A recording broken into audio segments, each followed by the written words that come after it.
One of my viewers finally had a good idea for a video, and the idea was to create the greatest soul lane build of all time using any item from any meta or any patch. I read the comment and I let it marinate in me for a bit until today, where I think I've come up with the greatest soul lane tank build ever. Before I show you the full build, we need to establish some rules for this scenario. I also want to show you every possible OP item that I considered from Smite's history that I put into a Google Doc, so if anything, this video could just be used as like a fun history lesson for a lot of you newer players. And then of course after that, I'll select my full 6 item build, and I'll show you the stats and exactly why I think it's the best possible one. There will be a link with the Google Doc of all the possible items that I considered, so if you guys want to look at it and make your own builds and throw them down in the comments, I think that'd be a lot of fun. So without further ado, let's begin with the rules. We're not going to be including items that were so busted they didn't even make it off the PTS or the public test server, so think items like original Mannequin Scepter. We're not including boots because I think they're just kind of boring in a full build scenario, and although there is an argument to be made that they were healthy for the game, that's for a different video. Plus it would just be the OP tank boots from season 7 anyway. We are going to be including starters plus their upgrades just because, well, they're a lot of fun and they're really busted. There was some time where you could build multiple starters, but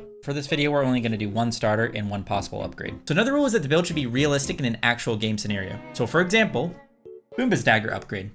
It's quite possibly one of the most busted items of all time, if not the most busted, but it had a bad early game and it was actually hard to pull off as a soul laner, so we have to consider that in the full build scenario. Of course, we're considering the item interactions of how they worked at that time. So for example, an item like Bluestone Brooch, its passive when it came out worked on the objectives, so Fire Giant and Gold Fury, but it also worked on the Titan, so it ended up doing a ridiculous amount of damage to both of those things, or all of those things, so we have to consider that in the full build. And lastly, this is just the physical build, but if this video gets to 1K like Rooney's, I'll also do the magical version of the most busted build of all time. And I actually think that one will probably be crazier than this one. Okay, now let's go over every possible item in no particular order that I researched. Hopefully I didn't miss any items. Let me know down in the comments. But yeah, prepare your buttholes, guys, because there's some crazy ones in here that you either didn't know about or forgot about.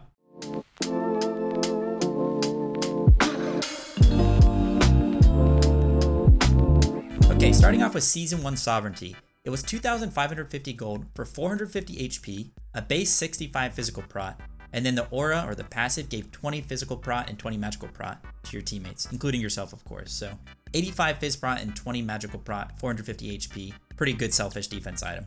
Season 7 Blackthorn Hammer. If you guys thought current Blackthorn Hammer was OP, just listen to this one. Only 2,000 gold, 35 phys power, 450 HP, 200 mana, and then the same passive basically. While over 25% mana, you gain 10% CDR, and then while under 25% mana, you gain 50 MP5. So current Blackthorn Hammer on crack. Now here's a fun one. Season 8 Benevolent Starter. It was only 600 gold because it's supposed to be a support starter with some decent base stats, but the passive is what really broke the game. They literally had to rework this almost instantly, but there was an SPL meta for like, I think 2 days where everybody was buying this. It gave you passive gold per 5 in experience, and you could still upgrade it at level 17. So if you bought this item, you basically just outscaled everybody very quickly. It had no condition, it was very game breaking, very broken. And of course this item had to be in the video, Season 5 Gladiator Shield. It was a tier 2 item for those that didn't know, 1700 gold, so really cheap, for 20 phys power, 30 phys prot, 10% CDR, and the passive was really strong. Anytime you hit an enemy god with an ability, you're healed for 2.5% of your maximum health and mana, and it can only trigger once per ability. King Arthur's Wet Dream, as long as it was in the game, it was defining the meta. Next up we have Season 2 Mystical Mail. Pretty expensive item, and cost is something we really have to consider in our build. It was 2850 gold, 2850 for 300 HP, 60 phys prot, but it was a flat 40 magical damage per second to enemies within 25 units, so much stronger than it is today, that's for sure. Season 5 Hide of the Nemean Lion was 2,200 gold, gave 80 physical prot, 200 mana, 20 MP5, and a passive that reflected 25% of all basic attack damage back to the attacker as physical damage. In ADC's Nightmare, show this item to Zapman and he'll immediately start crying. Season 10 Contagion was 2,250 gold for 60 physical prot, 150 HP, 250 mana, and 15 MP5, which are good base stats. And then it also had 2 passive, which is already broken. One, it had the aura anti-heal, which it still has, 25% and 55 units, which is nice. And then it still has this passive as well, but it was absolutely busted when it came out, and I'll tell you why.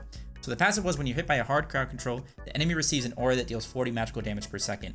However, when it came out, it stacked. So if somebody were to hit you with 2 CCs, it would go up to 80 over 5 seconds, so 400 damage on them, to not just them, but people near them. So if they grouped up, it ended up doing so much damage. They had to fix it and make it actually just refresh the 40 damage per second that goes up to 5 seconds, instead of it just stacking. But when it stacked, there was just all these contagion procs in a team fight doing all this free damage. It was basically Mystical Mail, but on crack as well, because you couldn't really, like, you were getting punished for using your abilities. At least with Mystical, you have to be right next to them. You can get hit for it, but like, it was literally just punching them for hitting it. So yeah, quite a strong item with 2 passives.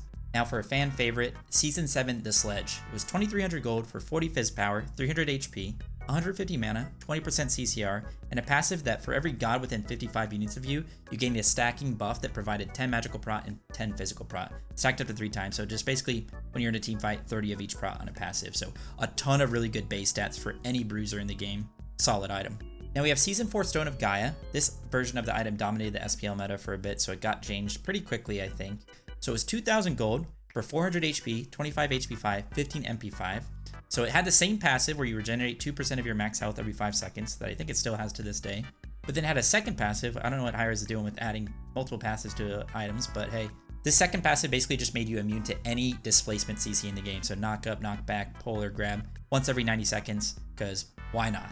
Another strong version of Stone of Gaia was actually in Season 1. It cost 2,250 gold, gave you 100 HP, 70 magical prot, 25 HP5, and 15 MP5 like before. And it still gave you that same passive of regenerating 2% of your max health every 5 seconds. So basically just a really strong magical defense item. Okay, now I think for our first mention of a starter upgrade, we have Season 8 Sundering Axe. It was 2100 gold, 30 of each prot, 250 HP. When you damaged an enemy god, it stole 5% plus 2% of your protections from items. So with like a normal tank build, this could be up to like 14-15% of their current HP, and it was true damage, and it gave it to you. So you're basically just stealing HP. It could occur every 7 seconds, and it dominated the meta for a long time. There was just so many weird fights around Fire Giant where the tanks were poking each other, doing true damage to each other, stealing 600 HP from each other.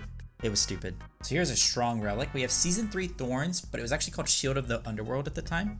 It was 600 gold for the upgrade. It was a 60-second cooldown, and when you activated it, it reflected 40% of all damage you take before mitigations. That's a very important part, for the next 5 seconds. Also, they literally could not lifesteal off of you. So it wasn't like, oh, they only lifestyle 50%, 75%. They literally could not lifesteal off of you. Another ADC's worst nightmare. The only other relic I'm going to include, because this is pretty cut and dry in my opinion when it comes to actives or relics, we have Season 1 Blink. It was 900 gold for a 30-second cooldown. I'm not kidding, it was literally 30 seconds.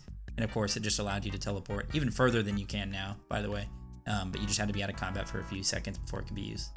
30-second cooldown. Here's a throwback. We have Season 0 Mark of the Vanguard. So for 750 gold, this was a starter, of course.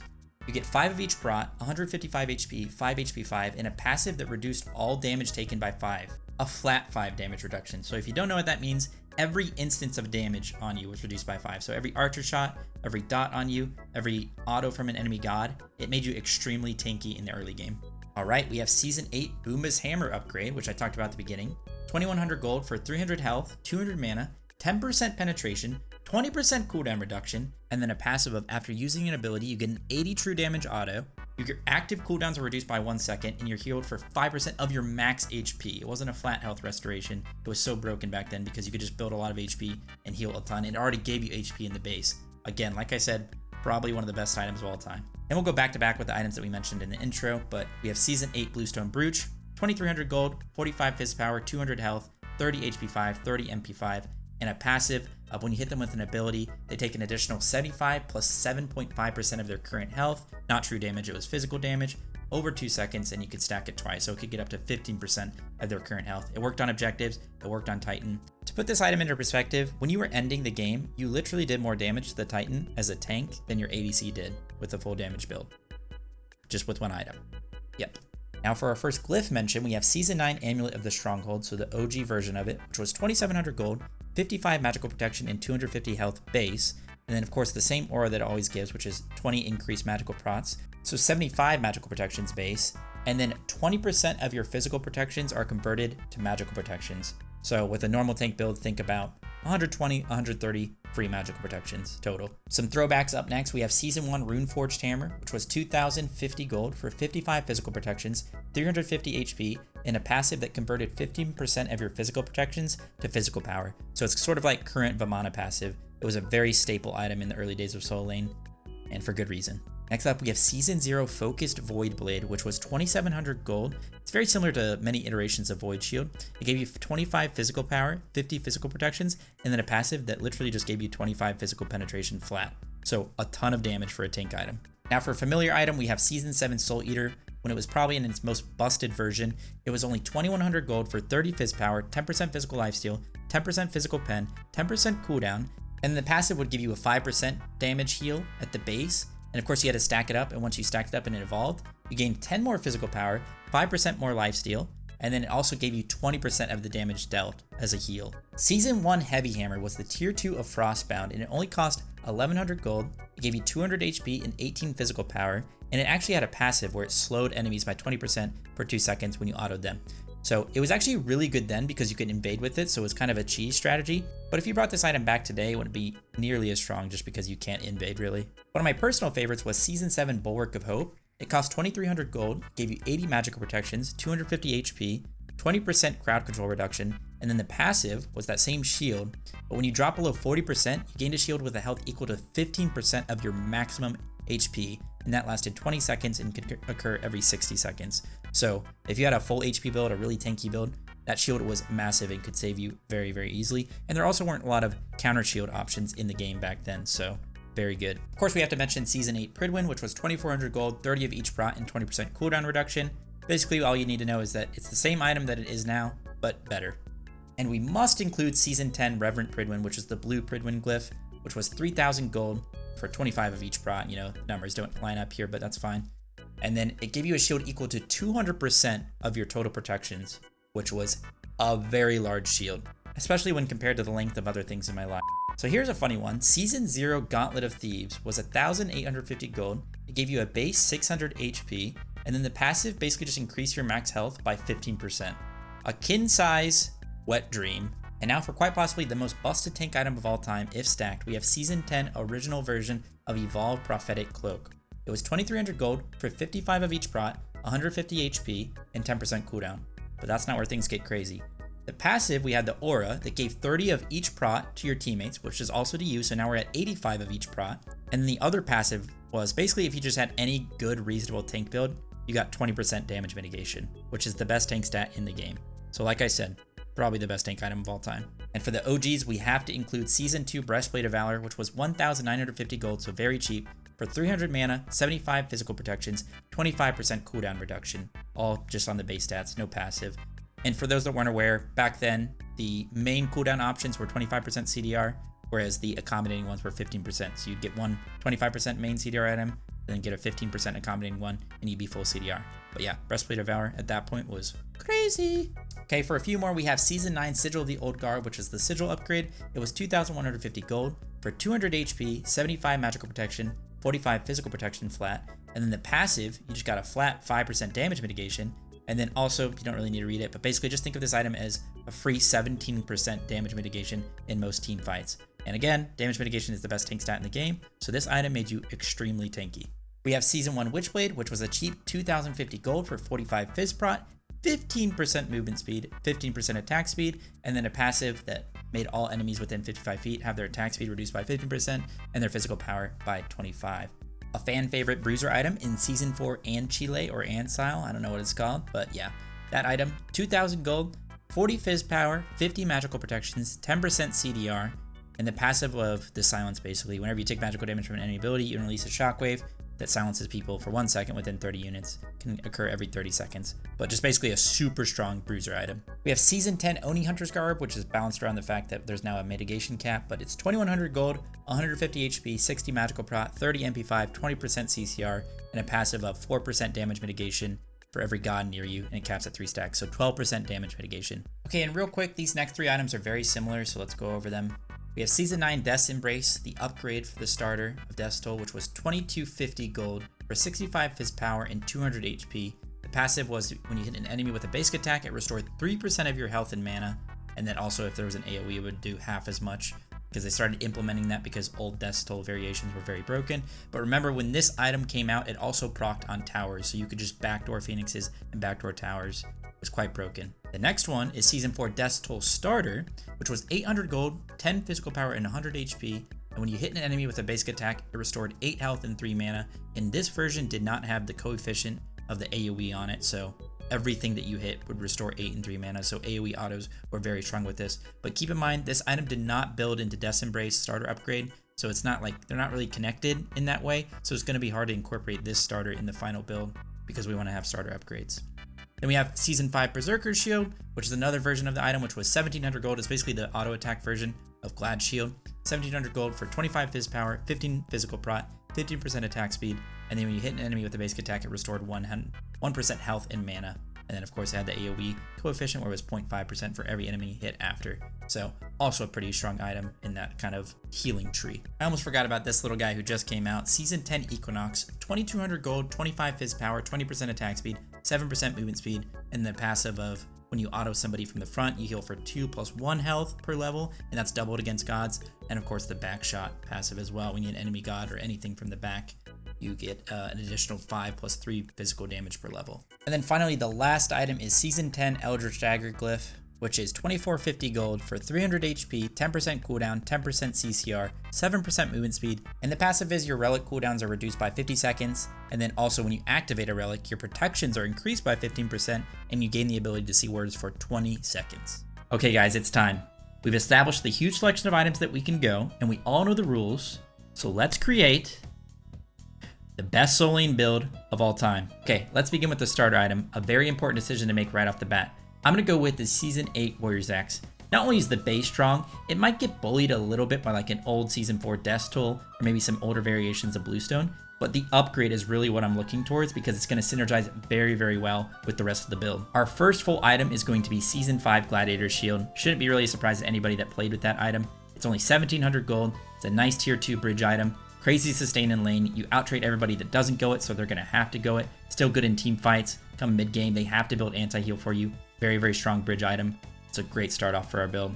Then we're going straight into Season 2 Breastplate.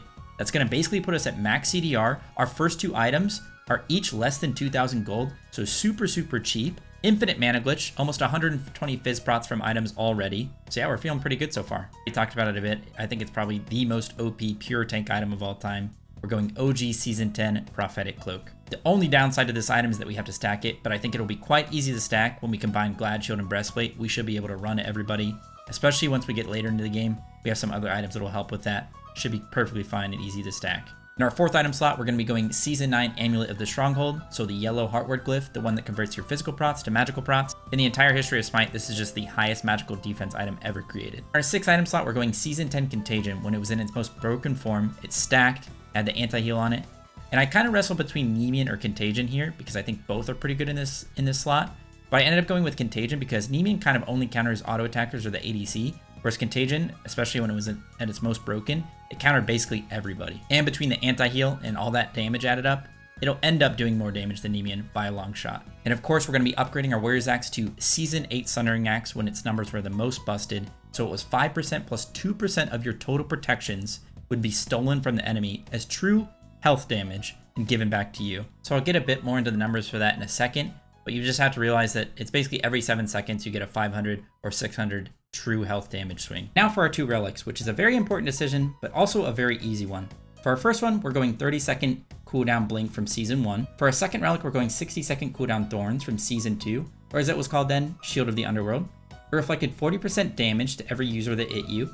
It lasted for 5 seconds. It didn't allow anybody to lifesteal off of you at all. There was no damage cap on it, and it was before mitigations. Absolutely crazy. So with this build, we're going to be basically capped out on both physical and magical protections. We're going to have an extra 800 HP from our items. We're considering caps for nowadays, so we're actually going to be at the mitigation cap as well from our Evolved Prophetic. We're going to have an insane sustain between our Sundering Axe procs and our Glad Shield procs. Also have to remember that our Prophetic will stack off of our Contagion procs, and also remember this is very important. Sundering Axe procs off of Contagion. Notes are that you're going to sell that Glad Shield late game for a Season 4 Anti-Lay because that item was absolutely crazy. And the healing does fall off a little bit once they have that anti-heal. And also late game, you're going to sell that cheap Breastplate for a Reverent Pridwin because, well, huge shields are always nice. Another side note here, I didn't want to put it in the official build because it just seems a little too wonky and busted, but you could replace any item in the build with Season 10 Eldritch Dagger. And if you're following along, considering we have a 30-second cooldown Blink and a 60-second cooldown Thorns, and Eldritch Dagger reduces your cooldowns of your relics by 50 seconds, well, that means our Blink doesn't have a cooldown, so we can just constantly blink. And that also means that our Thorns is on a 10-second cooldown. So you could do that, and that's quite fun, and that really would be the most busted build ever, but we're not going to include that, but it is fun. So yeah, guys, we're super tanky with this build. We do a lot of good damage. We have a lot of good passives in all of our items.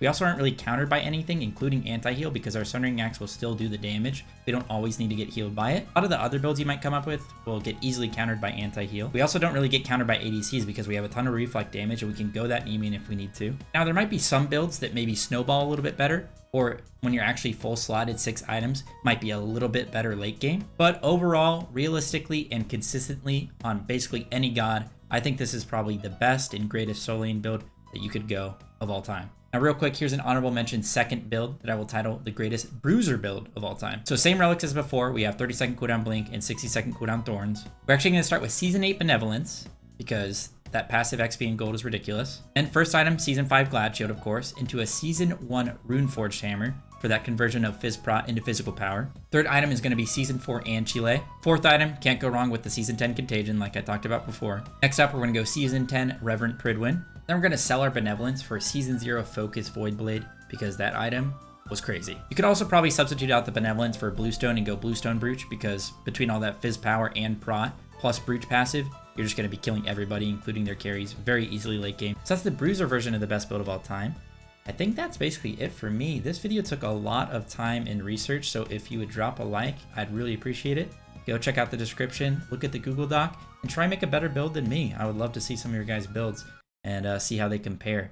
Of course, like I said, if we hit 1,000 likes on this video, then I will do the magical version of the best build of all time, which I also think, like I said, is probably crazier than the physical version.